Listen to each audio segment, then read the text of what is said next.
Hello everyone, जय हिंद। Welcome to the online platform of आयोक्सी एजुकेशन। आज हम लोग डिस्कस करने वाले हैं यूपीएससी 2024 के जो प्रीलिम्स यानी जो प्रारंभिक परीक्षा थी उसमें जो पॉलिटिक क्वेश्चन आए थे उनका डिटेल आंसर की हम लोग देखने वाले हैं। उनका डिस्कशन देखेंगे हम लोग, किस प्रकार के क्वेश्चन आए थे और उनमें किस प्रकार के क्वेश्चन बनने की संभावना और हो सकती है। स्टार्ट करते हैं क्लास को। सबसे पहला जो क्वेश्चन था पॉलिटी का, हम लोग यूपीएससी 2024 का प्रीलिम्स का पेपर डिस्कस कर रहे हैं। सबसे पहला क्वेश्चन था, डॉक्टर राजेंद्र प्रसाद के कार्यभार संभालने से पहले संविधान सभा के अस्थायी सभापति कौन थे। तो एक बेसिक क्वेश्चन है, फैक्चुअल क्वेश्चन है। यहाँ पर डॉक्टर राजेंद्र प्रसाद जो हैं वो पहले सभापति हैं, आप सभी को पता है संविधान सभा के, लेकिन उनके पहले एक अस्थायी सभापति बनाए गए थे, वो कौन थे। देखिए क्या होता है, जब भी पार्लियामेंट या संसद की पहली बैठक होती है, वर्तमान में क्या प्रोसेस है, वर्तमान में ये प्रोसेस है, जब भी संसद के नए चुनाव होते हैं, नए निर्वाचन होते हैं, उसके बाद संसद जब पहली बार बैठती है तो उसमें ये प्रावधान है संविधान में कि एक सांसद जो है वो तब तक सांसद नहीं माना जाएगा जब तक वो शपथ नहीं लेगा, जब तक वो ओथ नहीं लेगा। अब बिना शपथ के वो किस प्रकार से अपने अध्यक्ष का चुनाव करेंगे, क्योंकि संविधान में स्पेसिफिक है कि जब तक वो सांसद शपथ नहीं लेगा तब तक वो सांसद नहीं माना जाएगा। अब वो शपथ के पहले चुनाव कैसे करेंगे अपने अध्यक्ष का। तो यहाँ पर एक ट्रेडिशन चला आ रहा है, एक परंपरा चली आ रही है। ये फ्रेंच के ट्रेडिशन से हम लोगों ने एक्सेप्ट किया हुआ है, ये फ्रांस के संविधान से हम लोगों ने सभी ने एक्सेप्ट किया हुआ है कि जब एक नया निर्वाचित संसद बैठेगी या लोकसभा बैठेगी, वर्तमान में इस प्रकार की प्रोसेस है, तो जो सबसे बुजुर्ग व्यक्ति हैं उनको मान लेंगे हम प्रोटेम स्पीकर। ठीक है, इसी प्रकार की प्रोसेस संविधान सभा में भी थी। संविधान सभा में अब चूंकि निर्वाचन हो चुके हैं, जुलाई 1946 में संविधान सभा के निर्वाचन हुए थे, इलेक्शन हुए थे। अब उस इलेक्शन के बाद सभी को शपथ लेना पड़ेगा, लेकिन शपथ किसके सामने लेंगे।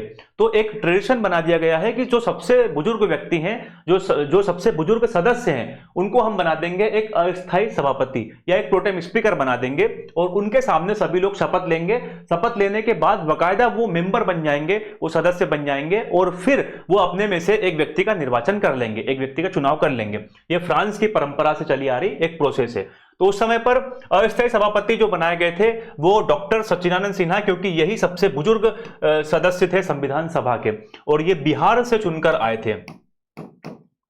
इनका जो कॉन्स्टिट्यूएंसीज एरिया था वो था बिहार, निर्वाचक क्षेत्र जो था वो बिहार से निर्वाचित होकर के आए थे। और पहले जो उपाध्यक्ष बनाए गए थे या अस्थायी उपाध्यक्ष जिनको कहा जाएगा, अस्थायी उपाध्यक्ष वो बनाए गए थे फ्रैंक एंथनी, इनको बनाया गया था। तो आई होप आप लोग समझ गए होंगे कि क्यों ऐसा किया गया था।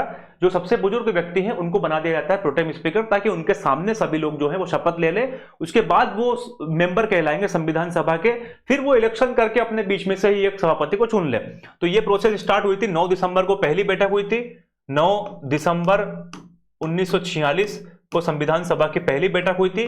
तब उसमें डॉक्टर सच्चिदानंद सिन्हा जो सबसे बुजुर्ग संविधान सभा के सदस्य थे उनको बना दिया गया था अस्थायी सभापति। उनके सामने शपथ ली सभी लोगों ने, फिर इलेक्शन हुए। इलेक्शन होने के बाद डॉक्टर राजेंद्र प्रसाद को 11 दिसंबर 1946 को बना दिया गया इलेक्टेड सभापति, डॉक्टर राजेंद्र प्रसाद। तो इस क्वेश्चन का राइट आंसर था डॉक्टर सच्चिदानंद सिन्हा। एक इजी क्वेश्चन था, फैक्चुअल क्वेश्चन था। इसके अलावा जो डॉक्टर भीमराव अंबेडकर है, टीटी कृष्णमाचारी है, ये प्रारूप समिति यानी ड्राफ्टिंग कमेटी से संबंधित मेंबर्स हैं। चक्रवर्ती राजगोपालाचारी ये भी संविधान सभा के ही मेंबर रहेंगे। तो डी इस क्वेश्चन का राइट आंसर। एक फैक्चुअल क्वेश्चन था, एक इजी क्वेश्चन था। अगला क्वेश्चन देखिए, भारत सरकार अधिनियम 1935 के संदर्भ में निम्नलिखित कथनों पर विचार कीजिए। इसमें ब्रिटिश भारतीय प्रांतों और देशी रियासतों को मिलाकर एक अखिल भारतीय संघ परिसंघ यानी फेडरेशन की स्थापना का प्रावधान था। ठीक है, ये वाला स्टेटमेंट 1935 का जो अधिनियम था वो एक ऑल इंडिया फेडरेशन की बात कर रहा था, एक अखिल भारतीय संघ की स्थापना की बात कर रहा था, जो किससे मिलकर बनेगा, तो ब्रिटिश प्रांतों से यानी ब्रिटिश प्रोविंसेस से और देशी रियासतें यानी प्रिंसली स्टेट से मिलकर बनेगा। पहला स्टेटमेंट ठीक है, हालांकि वो बन नहीं पाया था, वो इंप्लीमेंट नहीं हो पाया था, लेकिन कम से कम 1935 के अधिनियम में ये प्रावधान तो था, ये प्रोविजन था। पहला स्टेटमेंट ठीक है। दूसरा, रक्षा और विदेश संबंधी मामलों को परिसंघीय विधानमंडल के नियंत्रण के अंदर रखा गया था। अगर हम परिसंघीय देखें तो यहां पर फेडरल लेजिस्लेचर के अधीन रखा गया था। ये थोड़ा सा टैप करने के लिए दिया था यूपीएससी ने। यहां पर रक्षा, डिफेंस और फॉरेन अफेयर जो है, देखिए 1935 का अधिनियम क्यों इंपॉर्टेंट है, क्योंकि ये प्रोविंशियल ऑटोनॉमी यानी कि प्रांतीय स्वायत्तता के लिए प्रसिद्ध था। प्रांतीय स्वायत्तता प्रदान की गई थी। जो विषयों का बंटवारा किया गया था 1919 के अधिनियम के द्वारा, डायरकी लाई गई थी, उसको खत्म कर दिया गया था इस अधिनियम के द्वारा। और ये विषयों को बंटवारा फिर कहां कर दिया गया था? केंद्र में कर दिया गया था। तो केंद्र में जो इंपॉर्टेंट मामले थे जैसे रक्षा, विदेश मामले, कम्युनिकेशन, डाक संचार, ये सब के सब जो थे वो गवर्नर जनरल के पास थे, न कि फेडरल लेजिस्लेचर के पास। ये ट्रैप करने के लिए क्वेश्चन दिया गया था। परिसंघीय विधानमंडल के पास में ये मामले नहीं थे, ये मामले थे गवर्नर जनरल के पास में। तो सेकंड जो है स्टेटमेंट ये करेक्ट नहीं है। इसका जो राइट आंसर आएगा केवल ए, ओनली वन जो है इसका राइट आंसर रहेगा। ये ट्रैप करने के लिए क्वेश्चन था, एक इजी टू मॉडरेट लेवल का हम मान सकते हैं। 1935 का जो अधिनियम था, अगर किसी ने डीप में पढ़ा होगा तो वो इजीली इसका आंसर कर सकता था। चलिए अगला क्वेश्चन देखें। भारत के संविधान के अनुच्छेद 368 के अनुसार संसद निम्नलिखित में से किनके द्वारा संविधान के किसी भाग में संशोधन कर सकेगी? देखिए संविधान का भाग 20 अनुच्छेद 368 ये संविधान में संशोधन की बात करता है। ठीक है, संविधान का संशोधन जो है कितने प्रकार से हो सकता है? तो परिवर्धन के द्वारा भी हो सकता है, परिवर्तन के द्वारा भी हो सकता है, निरसन के द्वारा भी हो सकता है। तो ऑल ऑफ द एबव, मतलब तीनों के तीनों जो है 1 2 3 ये तीनों सही है। परिवर्धन यानी कि एडिशन, कुछ चीजें जोड़ना। उसके बाद परिवर्तन यानी वेरिएशन, कुछ परिवर्तन करना। और रिपील यानी निरसन जो है यानी डिलीट कर देना, हटा देना संविधान से। तो तीनों चीज कर सकती है, किसी भाग में कोई नई चीज जोड़ सकती है, किसी भाग में कुछ परिवर्तन भी कर सकती है अनुच्छेद में, या फिर किसी अनुच्छेद को वो डिलीट भी कर सकती है, हटा भी सकती है। तो ये तीनों काम संसद कर सकती है। तो ये तीनों के तीनों जो है वो आएंगे इस क्वेश्चन के आंसर में। 66 का जो है वो डी, एक इजी क्वेश्चन था ये वाला भी अगर देखा जाए तो। ठीक है, चलिए अगला क्वेश्चन। संसद में धन विधेयक के संबंध में निम्नलिखित कथनों में से कौन से कथन सही है? धन विधेयक के बारे में यानी मनी बिल के बारे में एक हमको पढ़ना ही पड़ता है, क्योंकि इंपॉर्टेंट बिल है। Money bill, finance bill, ordinary bill, ये जो बिल है, या संविधान संशोधन बिल, ये बिल इंपॉर्टेंट है, इनके बारे में हम डिटेल में पढ़ते हैं। तो ये वैसे ही क्वेश्चन इंपॉर्टेंट हो जाता है। पहला ऑप्शन था अनुच्छेद 109 में धन विधेयक के संबंध में विशेष प्रक्रिया का उल्लेख है। बिल्कुल राइट ऑप्शन है। 109 में धन विधेयक की प्रक्रिया है, प्रोसीजर फॉर मनी बिल, किस प्रकार की प्रोसेस को फॉलो किया जाएगा। और आर्टिकल 110 जो है, अनुच्छेद 110, इसमें मनी बिल की परिभाषा है, डेफिनेशन है। मनी बिल को डिफाइन किया गया है, किस प्रकार का बिल मनी बिल होगा। तो परिभाषा जो है वो अनुच्छेद 110 में है, और अनुच्छेद 109 में इसकी प्रक्रिया के बारे में है। धन विधेयक राज्यसभा में पुनः स्थापित नहीं किया जाएगा, बिल्कुल सही है। धन विधेयक को केवल लोकसभा में ही प्रस्तुत किया जा सकता है, राज्यसभा में नहीं। ऐसा इसलिए क्योंकि मनी बिल या धन विधेयक एक इंपॉर्टेंट बिल है, और इस बिल को हम उनके सामने रखें जिनको जनता ने डायरेक्टली इलेक्ट करके भेजा है, यानी डायरेक्टली जिनको जनता ने भेजा है चुनाव करके। तो इसके पीछे यही मनसाती है कि एक इंपॉर्टेंट बिल है, इसीलिए इसको जनता के रिप्रेजेंटेटिव के सामने रखना ज्यादा बेहतर रहेगा। सेकेंड वाला ऑप्शन भी ठीक है। राज्यसभा या तो धन विधेयक को अनुमोदन दे सकती है, यानी उसको एक्सेप्ट कर ले, या परिवर्तन के साथ सुझाव दे सकती है, किंतु इसे अस्वीकार नहीं कर सकती। ये वाला स्टेटमेंट भी ठीक है।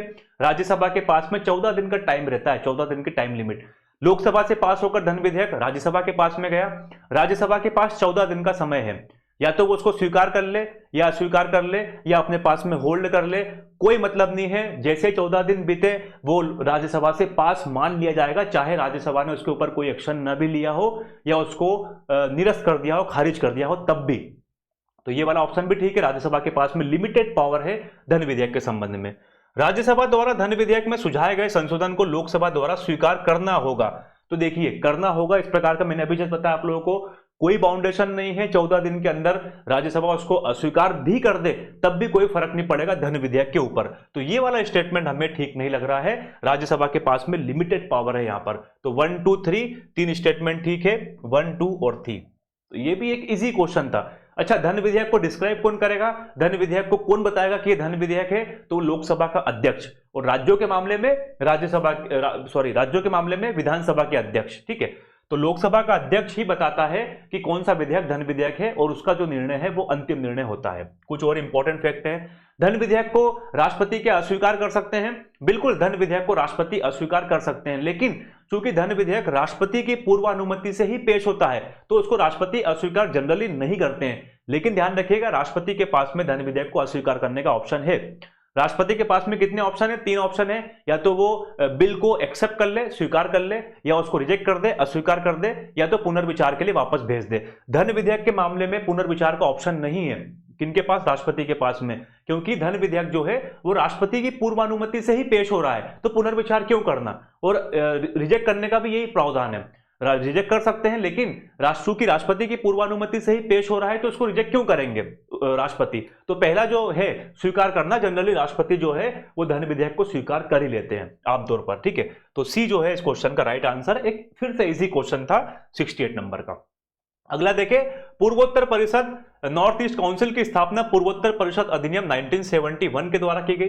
वर्ष 2002 में एनईसी अधिनियम में संशोधन के बाद परिषद में निम्नलिखित में से किन किन सदस्यों को शामिल किया गया है। देखिए ये क्वेश्चन रिसेंटली पूछने की क्यों आवश्यकता थी, तो देखिए यूपीएससी ने जो है करंट को रिलेट करके पूछता है क्वेश्चन।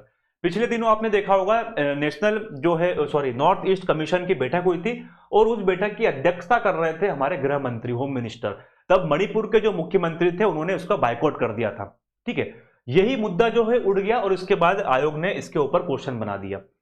संगठक राज्य का राज्यपाल यानी जो governor of the constituent state जो भी इस नॉर्थ ईस्ट काउंसिल में शामिल है उनके राज्यपाल, बिल्कुल ठीक है, राज्यपाल शामिल होंगे। संगठक राज्य के मुख्यमंत्री जो भी इसमें राज्य शामिल है उनके मुख्यमंत्री, सीएम, ये भी ठीक है, हमने बात की मणिपुर वाले सीएम चले गए थे, ये भी ठीक है। भारत के राष्ट्रपति द्वारा नाम निर्दिष्ट 3 मेंबर 3 सदस्य, ये भी ठीक है। राष्ट्रपति के द्वारा नॉमिनेटेड 3 मेंबर जो है इस काउंसिल के सदस्य रहेंगे। भारत के गृह मंत्री, ये वाला ऑप्शन जो था वो ट्रैप करने के लिए भेजा था, तो ये ऑप्शन गलत है। किन किन सदस्यों को शामिल किया गया है, तो 1, 2, 3 तीनों किया गया है, 4th जो है उनको नहीं किया गया है, भारत के गृह मंत्री। और यही चीज जो है वो हमको देखने को मिली थी कुछ समय पहले। गृह मंत्री ने, देखिए कोइंसिडेंसली ऐसा हुआ कि गृह मंत्री ने उसकी अध्यक्षता की थी। अगर हम जोनल काउंसिल की बात करें या हम लोग जिसको बोलते हैं क्षेत्रीय परिषदों की बात करें, तो क्षेत्रीय परिषदों की अध्यक्षता जो है वो नो डाउट गृह मंत्री करते हैं, लेकिन यहां पर जो पूर्वोत्तर परिषदें हैं नॉर्थ ईस्ट काउंसिल से, उनकी अध्यक्षता जो है वो गृह मंत्री नहीं करते हैं। तो 1, 2, 3 केवल 1, 2, 3 इस क्वेश्चन का राइट आंसर था। इसको करंट अफेयर से या करंट से रिलेट करके आयोग ने पेपर बनाया था इसके मामले में। अगला क्वेश्चन, दिसंबर 2023 तक भारत सरकार द्वारा कितने परिसीमन आयोग गठित किए गए हैं। देखिए रिसेंटली अभी क्या हुआ, 106वां संविधान संशोधन पास हुआ 2023 में महिला आरक्षण को लेकर के।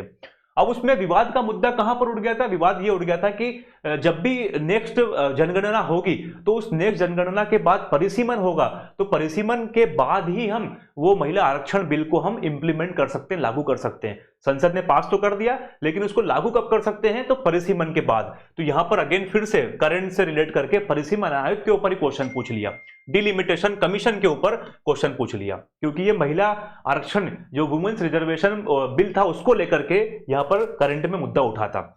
तो कितने गठित कर दिए हैं, 1952 में पहला गठित किया गया था, 1962 में के तहत 63 में गठित किया था। हालांकि हर 10 वर्ष के बाद देखिए जनगणना होगी, उस 10 वर्ष के बाद जनगणना के बाद परिसीमन आयोग का गठन करते हैं। परिसीमन मतलब क्या होता है, परिसीमन नाम से पता चल रहा है हमें, सीमाओं में परिवर्तन करना। सीमाओं में परिवर्तन मतलब जो लोकसभा के निर्वाचन क्षेत्र हैं उनमें जनसंख्या बदलती रहेगी, कहीं पर जनसंख्या बढ़ गई, कहीं पर जनसंख्या घट गई, जनरली जनसंख्या बढ़ती ही है। तो यहां पर परिसीमन मतलब क्षेत्रों को उसके क्षेत्रों की सीमाओं को बढ़ा देना या घटा देना। हो सकता है इस बार इसका एरिया ऐसा था, अगली बार एरिया जो है परिसीमन के बाद ऐसा हो जाए, ये भी हो सकता है, ठीक है। तो सीमाओं में परिवर्तन करने के लिए परिसीमन करते हैं हर जनगणना के बाद। तो 1952 में पहली बार परिसीमन आयोग बनाया गया, 1962 में दूसरी बार परिसीमन आयोग बनाया गया, 1972 के अधिनियम के तहत 1973 में बनाया गया था अगला परिसीमन आयोग। बाद में क्या हुआ, संसद ने एक संविधान संशोधन किया, 42वां संविधान संशोधन 1976। इसके द्वारा यह बोल दिया गया कि अब परिसीमन के ऊपर हम वर्ष 2000 तक रोक लगाते हैं। क्यों, क्योंकि यहां पर क्या हो रहा है, देखिए उत्तर भारत के जो राज्य हैं वो पॉपुलेशन वहां पर लगातार बढ़ रही है, लेकिन दक्षिण भारत के राज्यों ने जो प्लानिंग जो की थी यानी परिवार नियोजन, फैमिली प्लानिंग की, उसके द्वारा जनसंख्या के ऊपर कंट्रोल करना स्टार्ट कर दिया। अब देखिए जैसे जैसे जनसंख्या बढ़ती जाएगी लोकसभा सीटें बढ़ती जाएगी उत्तर भारत की, लेकिन दक्षिण भारत को यहां पर नुकसान हो रहा है। उन्होंने जनसंख्या के ऊपर नियंत्रण लगाया, अच्छा काम किया, इसका उन्हें मतलब रिजल्ट जो है वो खराब मिल रहा है, उनकी लोकसभा में सीटें जो है कम होती जा रही है। तो संसद ने काम किया, ठीक है हम जो है वो 2000 तक रोक लगा देते हैं परिसीमन के ऊपर। जनगणना होगी लेकिन अब परिसीमन नहीं होगा। परिसीमन कौन सा लागू रहेगा, तो 1971 की जनगणना के आधार पर जो परिसीमन था वही लागू रहेगा। कब तक के लिए रोक लगाई? 2000 में। अब अगला परिसीमन कब होगा? 2001 की जनगणना के आधार पर होगा। लेकिन जो अटल सरकार थी, अटल जी की सरकार ने 84th कॉन्स्टिट्यूशनल अमेंडमेंट एक्ट 2002-3 के द्वारा इसके ऊपर रोक लगा दी 2026 तक के लिए। अगेन 25 साल तक के लिए फिर से रोक लगा दी कि अब जो है अगला परिसीमन 2026 के बाद जो भी जनगणना होगी उसके आधार पर होगा। तो 2026 के बाद अगली जनगणना कब होगी? 2031 में होगी। तो 31 के बाद अगला जो परिसीमन होगा वो होगा। तो 84th के द्वारा फिर से इसके ऊपर रोक लगा दी गई थी।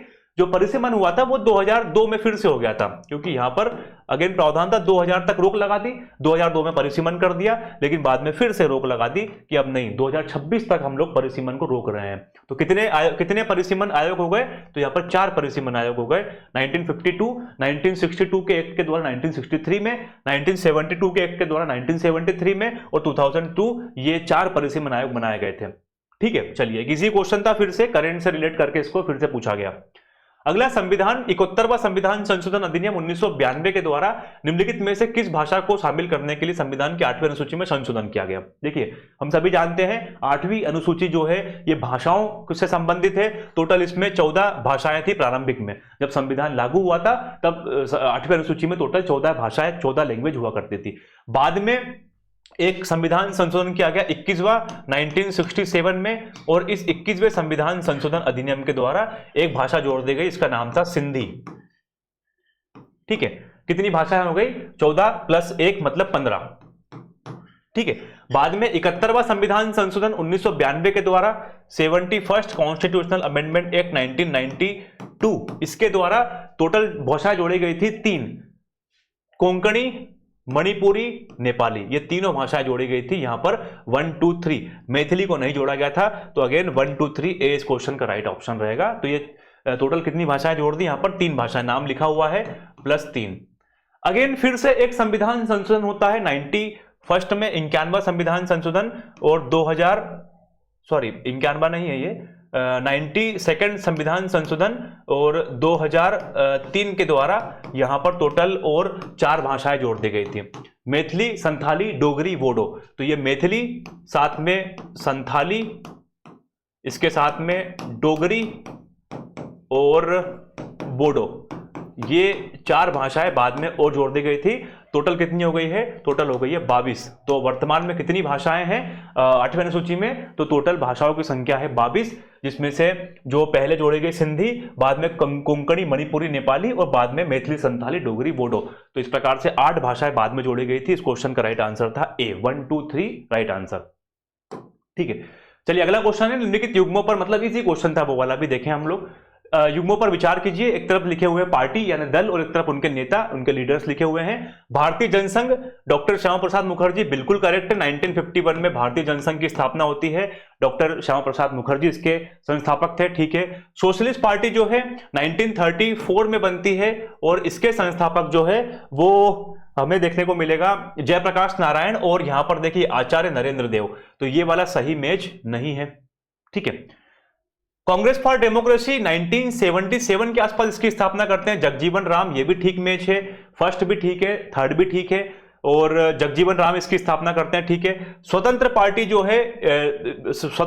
जो है इसकी स्थापना करते हैं चक्रवर्ती राजगोपालाचारी 1959 में, ये भी मैच नहीं है। तो भारतीय जनसंघ और कांग्रेस फॉर डेमोक्रेसी केवल 2 यहां पर सही मैच है, और जो 2 दिए थे उनको फ्लिप कर दिया, ऊपर नीचे कर दिया गया। सोशलिस्ट पार्टी के आचार्य नरेंद्र देव के साथ में जयप्रकाश नारायण, और स्वतंत्र पार्टी के चक्रवर्ती राजगोपालाचारी। ठीक है, तो 2 ही इसका आंसर रहेगा। एक फिर से इजी पार्टियां हैं, इंपॉर्टेंट पार्टियां हैं, और इनके हम लोग लीडर पढ़ते हैं। किसी क्वेश्चन फिर से आ गया। अगला क्वेश्चन है, भारत के संविधान के संबंध में निम्नलिखित कथनों में से कौन से कथन सही है? नगर पालिकाओं की शक्तियां संविधान के 9 क में दी गई है। ठीक है, 9A में दिया गया, पार्ट 9A जो है 74वां संविधान संशोधन अधिनियम 1992 के द्वारा जोड़ा गया था, बिल्कुल सही है। आर्टिकल 243। आपात उपबंध संविधान के भाग 18 में दिए गए, बिल्कुल। अनुच्छेद 352 से लेकर 360 के बीच में 3 प्रकार के आपात बताए गए हैं, राष्ट्रीय आपात, राष्ट्रपति शासन और एक वित्तीय आपातकाल। संविधान के संशोधन से संबंधित उपबंध संविधान के भाग 20 में दिए गए हैं, अनुच्छेद 368, बिल्कुल ठीक है ये वाला ऑप्शन भी। तो 1 2 3 तीनों इसमें राइट आंसर रहेंगे। कौन कौन से सही है? तो ऑल ऑफ द अबव, 1 2 3। एक फिर से इजी क्वेश्चन था ये वाला भी। अगला क्वेश्चन, भारत के संविधान के अनुसार निम्नलिखित में से कौन से कथन सही है? अंतरराज्यीय, देखिए ये वाला क्वेश्चन थोड़ा सा हम मान सकते हैं मॉडरेट लेवल का, लेकिन अगर आप कॉमन सेंस का यूज करते तो इस क्वेश्चन का आंसर जो है वो इजीली कर सकते थे। अंतरराज्यीय व्यापार और वाणिज्य कर राज्य सूची के अधीन एक राज्य विषय है। हम पहले पूरा ऑप्शन पढ़ लेते हैं। अंतरराज्यीय प्रवासन राज्य सूची के अंतर्गत एक राज्य विषय है। अंतरराज्यीय संघ रोग संघ सूची के अधीन एक संघ विषय है, यानी यूनियन लिस्ट में है। और निगम कर राज्य सूची के अधीन एक राज्य विषय है। देखिए यहां पर हम बात करें अनुच्छेद 246 के तहत 7वीं अनुसूची में टोटल 3 प्रकार की लिस्ट दी हुई है। एक है संघ सूची यानी यूनियन लिस्ट, जिसके ऊपर संसद नियम बनाती है। एक है राज्य सूची, जिसके ऊपर राज्य नियम बनाते हैं। और एक है समवर्ती सूची, जिसमें संघ भी बना सकता है, राज्य बना सकता है। अगर दोनों ने बना दिया तो संघ के द्वारा बनाए गए नियम जो है वो प्रभावी रहेंगे। और एक होता है अवशिष्ट विषय, जो संसद के पास में। तो मेन 3 सूचियां हैं, संघ सूची, राज्य सूची और समवर्ती सूची। अब हम बात करते हैं अंतरराज्यीय व्यापार और वाणिज्य, inter state trade and commerce. देखिए इंटर स्टेट की जहां पर बात आ जाए वो जो है मतलब मेजरली हम देखें अगर तो वो यूनियन लिस्ट का हिस्सा रहता है। लेकिन यहां पर क्या हो गया, यहां पर राज्य विषय बता दिया, गलत है ये। अगर हम देखिए भारत में कितने सारे राज्य हैं, अगर सारे राज्यों को हम इंटर स्टेट मतलब अंतर राज्य में बनाने का मौका दे देंगे, मतलब संघ जो है उनको बनाने का मौका दे देगी, सभी राज्यों के बीच में झगड़े स्टार्ट हो जाएंगे, विवाद स्टार्ट हो जाएंगे। इसलिए इंटर स्टेट वाले मामले जनरली संघ अपने पास में रखता है, ताकि किसी राज्य के साथ में कोई भेदभाव ना हो और सभी राज्यों के बीच में यूनिफॉर्मिटी यानी एक रूपता बनी रहे। अंतरराज्यीय प्रवासन, देखिए फिर से अंतरराज्यीय इंटर स्टेट माइग्रेशन को लेकर के ये फिर से संघ सूची का विषय है। मैंने बताया इंटर स्टेट के मामले में लगभग जितने भी रहते हैं ऑलमोस्ट सभी संघ सूची में शामिल रहते हैं। अंतरराज्यीय संघरोग संघ सूची के विषय, संघ विषय ठीक है। इंटर स्टेट फिर से क्वारंटीन, मैंने आपको बताया इंटर स्टेट जहां भी आए वहां पर ये संघ सूची का विषय रहता है। और कॉर्पोरेशन टैक्स, इनकम टैक्स, ये तो हमको पता ही है, जनरली ये संघ सूची के मामले में रहते हैं। ये भी राज्य विषय है, ये भी गलत है। तो इसमें जो राइट आंसर रहेगा ये सी रहेगा। एक ट्रैप करने की कोशिश की थी यूपीएससी ने, लेकिन अगर आप थोड़ा सा यूज करते कॉमन सेंस का, अगर आपको पता होता इंटर स्टेट के मामले जो है वो संघ के पास में रहते हैं। और कॉर्पोरेशन टैक्स तो generally income tax, corporation tax, ये तो सरकार संघ अपने पास में रखता है, संसद अपने पास में रखती है। ठीक है, तो सी इस क्वेश्चन का राइट आंसर था। एक फिर से इजी क्वेश्चन मान सकते हैं हम इसको। अगला, भारत के उच्चतम न्यायालय ने निजता के अधिकार को संविधान के किस अनुच्छेद में रखा है? निजता यानी राइट टू प्राइवेसी। ये देखिए फिर से एक इजी क्वेश्चन आ गया, राइट टू प्राइवेसी। देखिए जो के पुट्टास्वामी वाला केस था 2017 में वर्सेस यूनियन ऑफ इंडिया, तो इस वाले केस में सुप्रीम कोर्ट ने बोला था राइट टू प्राइवेसी जो है वो आर्टिकल 21 के तहत एक मौलिक अधिकार है। हालांकि इसके पहले सुप्रीम कोर्ट ने एमपी शर्मा केस हो गया या खड़क सिंह केस हो गया 1958 1961 के केसेस है ये, इन केसेस में सुप्रीम कोर्ट ने माना था कि नहीं, राइट टू प्राइवेसी या निजता का अधिकार जो है वो संविधान में कहीं पर भी वर्णित नहीं है। लेकिन 2017 में के पुट्टास्वामी वाले केस में सुप्रीम कोर्ट ने अपने पुराने फैसलों को पलटते हुए ये कहा कि नहीं, निजता का अधिकार या राइट टू प्राइवेसी जो है ये मौलिक अधिकार है ये, और ये आर्टिकल 21 के अंतर्गत आता है, प्राण और दैहिक स्वतंत्रता के अधिकार के अंतर्गत। अगर संविधान का कोई अनुच्छेद जो सबसे विशाल अनुच्छेद है और काफी ज्यादा सबसे इंपॉर्टेंट आर्टिकल्स है तो वो आर्टिकल आएगा 21। सबसे इंपॉर्टेंट आर्टिकल्स में से एक है आर्टिकल 21 अनुच्छेद 21, इंपॉर्टेंट और एक इजी क्वेश्चन था, राइट टू प्राइवेसी। इसमें कई सारे राइट्स मिले हुए हैं, राइट टू प्राइवेसी, निजता का अधिकार, अपने जीवन साथी को चुनने का अधिकार, स्वच्छ वातावरण का अधिकार, ये बहुत सारे इसमें बाद में सुप्रीम कोर्ट ने इसकी व्याख्या करके इसमें कई सारे मौलिक अधिकारों को इंक्लूड कर दिया है। तो आर्टिकल 21 निजता का अधिकार एक फिर से इजी क्वेश्चन था ये वाला भी। सैन्य कार्य विभाग के प्रमुख के रूप में चीफ ऑफ डिफेंस स्टाफ के कर्तव्य कौन कौन से हैं? देखिए सीडीएस के कर्तव्य, सीडीएस के कार्यों के बारे में पूछा गया है। लग रहा है हमको एक टफ क्वेश्चन होगा, लेकिन अगर हम देखते हैं इसके ऑप्शंस तो एक इजी क्वेश्चन है। चीफ ऑफ स्टाफ कमेटी के स्थायी अध्यक्ष होते हैं ये, ठीक है। Chief of permanent chairman of chief of staff committee, बिल्कुल सही है। तीनों सेवा प्रधानों सर्विस चीफ पर सैन्य कमान का प्रयोग करना, सैन्य कमान का प्रयोग करने का अधिकार केवल राष्ट्रपति के पास में है, इनके पास में, सीडीएस के पास में नहीं है।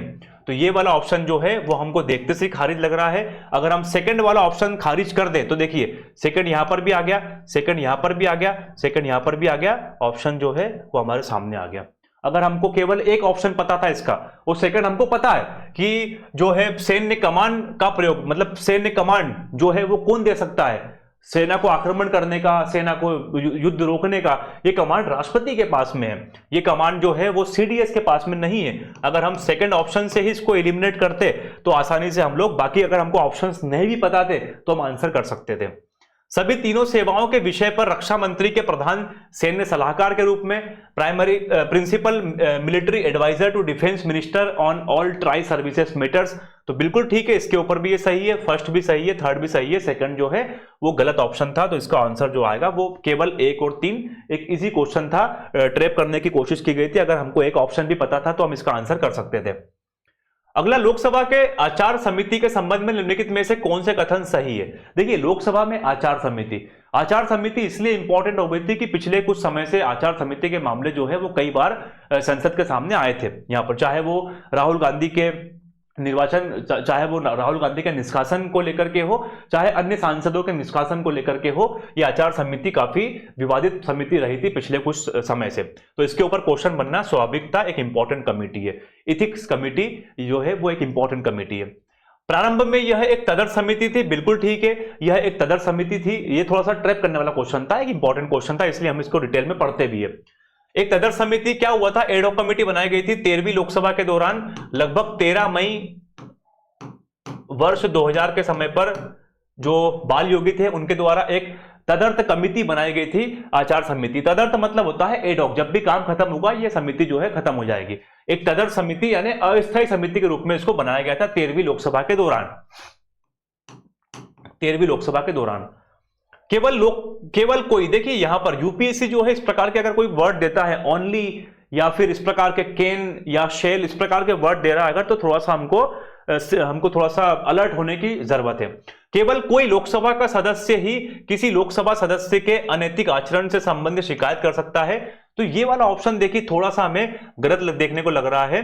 केवल कोई लोकसभा का सदस्य नहीं, लोकसभा के सदस्य के अलावा दूसरे बाहर के व्यक्ति भी जो है वो किसी लोकसभा सदस्य के द्वारा ही आरोप लगा सकते हैं। देखिए यहां पर जो शिकायत है या आरोप जो है वो लगाएगा, ठीक है, कोई लोकसभा का सदस्य ही लगा सकता है क्योंकि मेंबर ही लगा सकता है लोकसभा का, लेकिन किसी बाहरी व्यक्ति ने अगर सुझाया है उसको कि मेरे पास प्रॉपर सबूत है, मेरे पास डॉक्यूमेंट्स है कि ये जो लोकसभा के सांसद है इन्होंने अनैतिक आचरण किया है या इनके खिलाफ मेरे पास इलीगल चीजें मिली है, अनैतिक चीजें मिली है, तो दूसरे सदस्य के बिहाफ पर लोकसभा का सदस्य जो है वो शिकायत दर्ज कर सकता है। तो केवल कोई जो है वो गलत है। यह समिति किसी ऐसे मामले पर विचार नहीं कर सकती जो न्यायाधीन है। बिल्कुल, अगर कोई न्यायपालिका के समक्ष लंबित मामला है तो उस मामले में यह कमेटी जो है वो विचार नहीं कर सकती।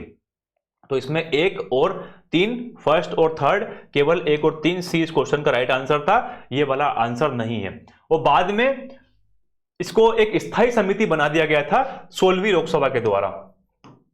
16वीं लोकसभा के द्वारा लगभग 12 अगस्त 2015 को इसको स्थायी कमेटी बना दिया गया था, एक स्टैंडिंग कमेटी बना दिया गया था। पहले ये एक तदर्थ समिति के रूप में स्टार्ट होती है, ठीक है। तो ये भी एक इंपॉर्टेंट आचार समिति, एक इंपॉर्टेंट कमेटी है, इसके बारे में हम लोग डिटेल में पढ़ते हैं, इसलिए इसको भी हम इजी लेवल में मानेंगे, ज्यादा टफ लेवल का क्वेश्चन नहीं था ये भी। अगला, नारी शक्ति वंदन अधिनियम के संबंध में कथनों पर विचार करिए और कौन से कथन सही है ये आपको बताने हैं। देखिए, नारी शक्ति वंदन अधिनियम पिछले दिनों काफी न्यूज में भी रहा था, 2023 में पास हुआ था ये, इसके ऊपर क्वेश्चन बनना स्वाभाविक था। ये उपबंध 18वीं लोकसभा से प्रभावी होंगे, बिल्कुल गलत, पहला ही ऑप्शन। क्योंकि देखिए मैंने आपको बताया था, परिसीमन जब भी अगली जनगणना होगी, उस जनगणना के बाद जब भी परिसीमन होगा, डिलिमिटेशन होगा, उस परिसीमन के बाद ही ये नारी शक्ति वंदन अधिनियम को लागू कर सकते हैं, जो आरक्षण है महिलाओं को लेकर के 106वां संविधान संशोधन 2023। तो ये ट्रैप करने के लिए दिया था पहला ही ऑप्शन, और पहला ऑप्शन गलत है। 8वीं लोकसभा से प्रभावी नहीं होंगे, ये अगली जनगणना के बाद जब भी अगला परिसीमन होगा उसके बाद प्रभावी होंगे। अधिनियम बनने के बाद ये 15 वर्षों के लिए प्रवर्तन में रहेगा, ठीक है। इसमें अनुसूचित जातियों के लिए आरक्षित कोटे के भीतर अनुसूचित जातियों की महिलाओं के लिए स्थानों के आरक्षण के उपबंध है, बिल्कुल ठीक है। सभी कोटे में अपने अपने आरक्षण है, महिलाओं के लिए 1/3 आरक्षण का प्रावधान है, बिल्कुल ठीक है। तो इसमें पहला ही ऑप्शन गलत था, 2 और 3 जो है इस क्वेश्चन का राइट आंसर है, तो सी इस क्वेश्चन का राइट आंसर रहेगा। नारी शक्ति वंदन अधिनियम ये करंट का क्वेश्चन था हालांकि, लेकिन करंट में पॉलिटी से संबंधित क्वेश्चन है, तो इसलिए हम लोगों ने इसको यहां पर कवर कर लिया है, और एक इंपॉर्टेंट क्वेश्चन है, इसके ऊपर क्वेश्चन पूछने की संभावना पूरी थी। अगला क्वेश्चन, प्रतिषेध रिट उच्चतम न्यायालय या उच्च न्यायालयों द्वारा किसे और किस प्रयोजन से जारी किया गया एक आदेश है। रिट ऑफ प्रोहिबिशन, देखिए आर्टिकल 32 और अनुच्छेद 32 सुप्रीम कोर्ट को और आर्टिकल 226 जो है ये हाई कोर्ट को 5 प्रकार के रिट जारी करने का अधिकार देता है। उसमें से इसने पूछा है प्रतिषेध रिट के बारे में। तो प्रतिषेध रिट मतलब प्रोविजन रिट मतलब क्या बोलते हैं कि रोक दो। तो ये क्या, किसको रोक दो, तो ये निचली अदालत को किसी मामले में कार्यवाही जारी रखने का प्रतिषेध करने के लिए। देखिए प्रतिषेध लेख जो है ये केवल न्यायपालिका जो है वो न्यायपालिका यानी जुडिशियल जो है या फिर काजी जुडिशियल्स जो इंस्टीट्यूशंस हैं उन्हीं को जारी कर सकते हैं, गवर्नमेंट को नहीं कर सकते। गवर्नमेंट, सेमी गवर्नमेंट या प्राइवेट बॉडीज के खिलाफ ये जारी नहीं हो सकता है। किसी सरकारी अधिकारी को बिल्कुल गलत, मैंने अभी जब बताया आप लोगों को, government, semi government, private body इनको नहीं जारी हो सकता है। संसद या विधानसभा को बिल्कुल नहीं हो सकता, सरकार को भी नहीं हो सकता। ये केवल अदालत, मैंने आपको बताया ये केवल जुडिशरी इंस्टीट्यूशंस और काजी जुडिशरी इंस्टीट्यूशन के खिलाफ ही जारी हो सकता है प्रतिषेध रिट। तो अनुच्छेद 32, 226 के तहत जो 5 रिट है उसमें से एक के ऊपर क्वेश्चन पूछा गया था प्रतिषेध रिट। ये भी एक इजी लेवल का क्वेश्चन है, ज्यादा मॉडरेट भी नहीं मान सकते हम इसको, इजी क्वेश्चन था। अगला क्वेश्चन है, निम्नलिखित कथनों पर विचार कीजिए। वह राज्य का राज्यपाल है जो उस राज्य के किसी समुदाय को अनुसूचित जनजाति के रूप में मान्यता देता है और घोषित करता है। पहला ही ऑप्शन हमें गलत देखने को मिल गया है। आर्टिकल 342 का क्लॉज 1 ये क्या बोलता है, राष्ट्रपति उस राज्य के राज्यपाल से परामर्श करने के पश्चात किसी जाति का किसी समुदाय को अनुसूचित जनजाति के रूप में मान्यता देता है। तो यहां पर कौन आएगा, यहां पर राज्यपाल नहीं आएंगे, यहां पर आएंगे राष्ट्रपति। राष्ट्रपति जो है वो किसी राज्य के राज्यपाल से या यूनियन टेरिटरी के जो है राज्यपाल या वहां पर जो भी प्रशासक है उनसे परामर्श करने के पश्चात ही किसी समुदाय को अनुसूचित जनजाति घोषित कर सकते हैं। पहला ऑप्शन जो है गलत है। किसी राज्य में अनुसूचित जनजाति के रूप में घोषित किसी समुदाय के लिए यह आवश्यक नहीं है कि वह दूसरे राज्य में भी ऐसा हो, बिल्कुल ठीक है। कोई जनजाति जो है किसी राज्य में अनुसूचित जनजाति के रूप में हो सकती है और किसी दूसरे राज्य में वही जाति अनुसूचित जनजाति के रूप में नहीं भी हो सकती है, बिल्कुल हो सकती है। वो उस राज्य में उसका देखेंगे कितना वो पिछड़ी जाती है या फिर कितने उनकी वन के ऊपर निर्भरता है, कितना वो अन्य समुदायों से पृथक है, अलगाव है, इन सब के ऊपर देखा जाता है। तो वो किसी राज्य में अनुसूचित जनजाति है तो आवश्यक नहीं है कि किसी दूसरे राज्य में भी वो अनुसूचित जनजाति के रूप में मान्य होगी, ऐसा बिल्कुल नहीं है। तो इसमें केवल सेकंड जो है ऑप्शन ठीक लग रहा है, बी जो है वो इस क्वेश्चन का राइट आंसर रहेगा। एक फिर से इजी क्वेश्चन था, इसको मॉडरेट लेवल का या टफ लेवल का नहीं मान सकते हम। अगला क्वेश्चन है, केंद्रीय बजट यूनियन बजट के संदर्भ में निम्नलिखित कथनों पर विचार कीजिए। प्रधानमंत्री की ओर से केंद्रीय वित्त मंत्री संसद के दोनों सदनों के समक्ष वार्षिक वित्तीय विवरण रखते हैं। बजट को संविधान में वार्षिक वित्तीय विवरण नाम मिला हुआ है, ठीक है, लेकिन यहां पर प्रधानमंत्री नहीं आएगा, यहां पर आएगा राष्ट्रपति। यह फिर से आपको ट्रैप करने के लिए दिया था।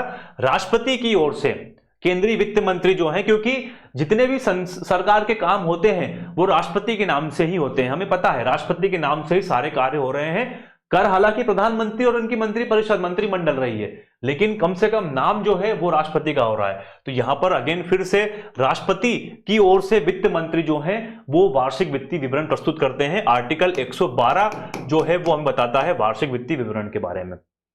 केंद्रीय या यूनियन स्तर पर भारत के राष्ट्रपति की अनुशंसा के बिना अनुदान की मांग नहीं की जा सकती है। No demand for a grant can be made except on the recommendation of the president of India. बिल्कुल ठीक है, राष्ट्रपति की अनुशंसा के बाद ही अनुदान की मांगे प्रस्तुत हो सकती हैं। और यहां पर देखिए आप पहले ऑप्शन को भी ठीक समझ सकते थे कि जब अनुदान की मांग जो है वो बिना राष्ट्रपति की अनुमति के नहीं कर सकते, तो फिर इतना बड़ा बजट जो है वो बिना राष्ट्रपति के कैसे प्रस्तुत कर सकते हैं। तो यहां पर भी ऑप्शन जो है वो राष्ट्रपति होना चाहिए था। तो सेकंड जो ऑप्शन है वो ठीक है, इसमें आंसर आएगा बी। एक फिर से इजी क्वेश्चन था, सेकंड ऑप्शन को देखकर ही आप फर्स्ट ऑप्शन जो है वो सही कर सकते थे। अगला क्वेश्चन, लोकसभा के अध्यक्ष के संबंध में निम्नलिखित कथनों पर विचार कीजिए। जब लोकसभा के अध्यक्ष को हटाने का कोई संकल्प विचाराधीन है। आर्टिकल 94 ये क्या बोलता है, ये बोलता है लोकसभा के अध्यक्ष को हटाने की प्रक्रिया।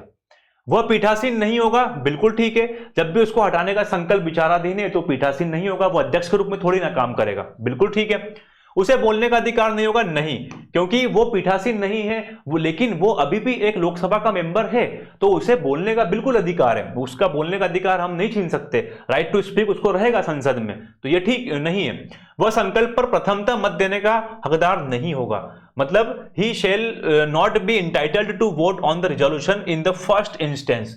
तो ये वाला ऑप्शन जो था वो ट्रैक करने के लिए दिया था, वह मत देने का अधिकार नहीं होगा प्रथमतः। देखिए लोकसभा अध्यक्ष के पास में हम अगर बात करें तो जब भी वो स्पीकर के रूप में बैठा हुआ है, जब भी वो अध्यक्ष के रूप में बैठा हुआ है, तो वो प्रथमतः वोट नहीं देगा। अगर यहां पर लोकसभा अध्यक्ष स्पीकर के रूप में बैठा हुआ है तो प्रथमतः वोट नहीं देगा, वो कास्टिंग वोट करेगा। कास्टिंग वोट यानी वो निर्णायक मत देने का हकदार रहेगा तब जबकि दोनों तरफ वोट जो है वो बराबर मात्रा में बढ़ गए हैं, ठीक है, तब उसका वोट जो है वो निर्णायक वोट होगा। इधर वोट करेगा तो हाँ है, इधर वोट करेगा तो ना है, तो उसका वोट जो है वो निर्णायक वोट है। और निर्णायक वोट या कास्टिंग वोट करने का अधिकार केवल लोकसभा के अध्यक्ष को रहता है। वह संकल्प पर प्रथमतः मत देने का हकदार बिल्कुल होगा, क्योंकि वो अभी उसको हटाने का संकल्प विचाराधीन है, वो एक नॉर्मल मेंबर के रूप में बैठा हुआ है। देखिए जब भी लोकसभा का अध्यक्ष के रूप में बैठा हुआ है तब उसको पहली बार वोट डालने का अधिकार नहीं है, क्योंकि वो सरकार न तो सरकार के साथ में है ना सरकार के विरोध में है, वो एक तरीके से देखा जाए तो वो एक निष्पक्ष लीडर के रूप में बैठा हुआ है, एक निष्पक्ष लीडर के रूप में बैठा हुआ है, उसको नहीं पता है किधर जाना है, ठीक है। निर्णायक वोट डाल सकता है बाद में, वो जब दोनों तरफ वोटिंग बराबर हो गई तब निर्णायक वोट डाल सकता है, ठीक है, लेकिन उसको पहली बार वोट डालने का अधिकार नहीं रहेगा जब वो अध्यक्ष के रूप में बैठा हुआ है। लेकिन जब वो सदस्य के रूप में बैठा हुआ है, क्योंकि उसको जब हटाने का संकल्प विचाराधीन है, तब वो पीठासीन नहीं होगा, तो वो एक सदस्य के रूप में बैठा हुआ है, सदस्य के रूप में वो वोट बिल्कुल डाल सकता है पहली बार में ही। उस कंडीशन में उसको कास्टिंग वोट डालने का अधिकार नहीं रहेगा। ध्यान रखिएगा, इंपॉर्टेंट चीज है, जब लोकसभा का अध्यक्ष के रूप में बैठता है तब उसको पहली बार वोट डालने का अधिकार नहीं है, लेकिन वो कास्टिंग वोट डाल सकता है। लेकिन जब लोकसभा अध्यक्ष को हटाने का विचार संकल्प जो है वो विचाराधीन है, तब वो कास्टिंग वोट जो है वो नहीं डाल सकता, लेकिन पहली बार वोट डाल सकता है। दोनों सिस्टम उल्टे हैं, ध्यान रखिएगा। लोकसभा अध्यक्ष जब अध्यक्ष के रूप में है और लोकसभा अध्यक्ष को जब हटाने का विचार है तब वो सदस्य के रूप में है, दोनों उल्टी चीजें हैं, ध्यान रखिएगा। इंपॉर्टेंट फैक्ट था ये तो, और हम पढ़ते ही हैं, इसीलिए इसका ऑप्शन जो है वो ए सही है। ओनली जो है 1 केवल इसका आंसर रहेगा। एक फिर से इजी क्वेश्चन था, ट्रैप करने की कोशिश की थी आयोग के द्वारा, यूपीएससी के द्वारा। अगला क्वेश्चन, भारतीय संसद के संदर्भ में निम्नलिखित कथनों पर विचार कीजिए। लोकसभा में लंबित कोई विधेयक उसके विघटन हो जाने पर व्यपगत हो जाता है। देखिए लोकसभा के सामने अगर कोई लंबित विधेयक है, जैसी लोकसभा विघटित हुई वो व्यपगत खत्म हो जाएगा, बिल्कुल ठीक है। लोकसभा द्वारा पारित और राज्यसभा में लंबित कोई विधेयक लोकसभा के विघटन होने के पर व्यपगत हो जाता है, बिल्कुल ठीक है। लोकसभा ने अगर कोई पास कर दिया है विधेयक और वो राज्यसभा के पास भेज दिया है, लेकिन इसी दौरान लोकसभा विघटित हो गई, लोकसभा डिसॉल्व हो गई, तो उस कंडीशन में वो जो बिल था वो खत्म मान लिया जाएगा, बिल्कुल ठीक है। कोई विधेयक जिसके संबंध में भारत के राष्ट्रपति ने दोनों सदनों की संयुक्त बैठक आहूत करने की सूचना दे दी है, लोकसभा का विघटन हो जाने पर व्यपगत हो जाता है, नहीं। कोई विधेयक जब उसके संबंध में राष्ट्रपति ने ज्वाइंट सेशन यानी संयुक्त अधिवेशन का उसने सूचना दे दी है कि होने वाला है, लेकिन अगर लोकसभा विघटित हो गई तब भी वो खत्म नहीं होगा। तो यहां पर फर्स्ट और सेकंड राइट रहेंगे, 1 और 2 करेक्ट आंसर रहेगा, फर्स्ट और सेकंड, ठीक है। अगर संयुक्त अधिवेशन की सूचना राष्ट्रपति ने निकाल दी है तो लोकसभा के विघटन होने के बाद भी वो बिल विघटित नहीं होगा, व्यपगत नहीं होगा, डिसॉल्व नहीं होगा, ठीक है। तो ये फिर से एक इजी क्वेश्चन है, हम पढ़ते हैं बिल्स के बारे में, लोकसभा के विघटन होने पर क्या होंगे बिल्स के बारे में, तो ये भी एक इजी क्वेश्चन था फिर से। भारत के संसद के संदर्भ में निम्नलिखित कथनों पर विचार कीजिए। भारत के राष्ट्रपति द्वारा किसी सदन के सत्रावसान के लिए मंत्रिपरिषद के परामर्श की आवश्यकता नहीं है, बिल्कुल गलत। हमने देखा है राष्ट्रपति जो है वो कोई भी काम, कुछ अति आवश्यक मतलब कुछ ऐसे काम जो जिस समय पर मंत्रिपरिषद है ही नहीं, तो कुछ अति आवश्यक कामों को छोड़कर ही राष्ट्रपति जो है वो काम अपने मन से कर सकते हैं, बाकी सारे काम जो है वो राष्ट्रपति अपने अधीनस्थ अधिकारियों के माध्यम से करते हैं। हम पढ़ते हैं आर्टिकल 53 राष्ट्रपति होगा और वो सारे कार्य जो है वो अपने अधीनस्थ अधिकारियों के माध्यम से करेगा। अधीनस्थ अधिकारी मतलब प्रधानमंत्री और उनकी मंत्रिपरिषद के माध्यम से। तो पहले ही ऑप्शन ठीक नहीं है। संसद का 17वां सामान्यतः सदन के अनिश्चित काल के लिए स्थगित हो जाने के पश्चात किया जाता है, किंतु भारत के राष्ट्रपति द्वारा उस सदन का 17वां करते समय कोई वर्जन नहीं है जो सत्र में है। देखिए पहले क्या होता है, पहले संसद जो है वो अनिश्चित काल के लिए अगर स्थगित कर दिए लोकसभा के अध्यक्ष ने, तब राष्ट्रपति जो है वो एक नोटिफिकेशन निकालेंगे कि सदन का 17वां हो चुका है। राष्ट्रपति करते हैं सदन का 17वां। तो यहां पर एक कंडीशन ये भी है कि जब सदन जो है सत्र में चल रहा है तब भी राष्ट्रपति जो है वो सदन का 17वां कर सकते हैं। यही ये क्वेश्चन बोलने की कोशिश कर रहा है। सदन का 17वां करने पर कोई वर्जन नहीं है जो सत्र में है, जो सदन सत्र में है उसका भी 17वां करते हैं राष्ट्रपति, ठीक है, बिल्कुल कर सकते हैं। लोकसभा का विघटन भारत के राष्ट्रपति द्वारा असाधारण परिस्थितियों को छोड़कर मंत्रिपरिषद के परामर्श से किया जाता है, बिल्कुल ठीक है। ये देखिए क्वेश्चन 1 और 3 में यही अंतर है। यहां पे क्या बोल रहे हैं, यहां पर राष्ट्रपति 17वां कर सकते हैं, मंत्रिपरिषद के परामर्श की आवश्यकता नहीं है, बिल्कुल गलत, उल्टा हो गया इसका। और यहां पर असाधारण परिस्थितियों को छोड़कर मंत्रिपरिषद के परामर्श से ही लोकसभा का विघटन कर सकते हैं, बिल्कुल ठीक है। कुछ असाधारण परिस्थितियों में राष्ट्रपति के पास में विवेकाधीन शक्तियां होती है, उन विवेकाधीन शक्तियों को छोड़ दे तो बाकी सारे काम जो है वो राष्ट्रपति को मंत्रिपरिषद की सलाह पर ही करना पड़ता है। तो 2 और 3 जो है इस क्वेश्चन का राइट आंसर था। सी जो है वो इस क्वेश्चन का राइट ऑप्शन रहेगा, ठीक है। सेकंड भी ठीक है और थर्ड भी ठीक है, सारे काम मंत्रिपरिषद के परामर्श से कर सकते हैं असाधारण परिस्थितियों को छोड़ करके। सी तो अगर देखें हम लोग पॉलिटी के क्वेश्चंस का अगर हम लोग देखें तो सारे क्वेश्चन जो थे वो इजी लेवल के थे।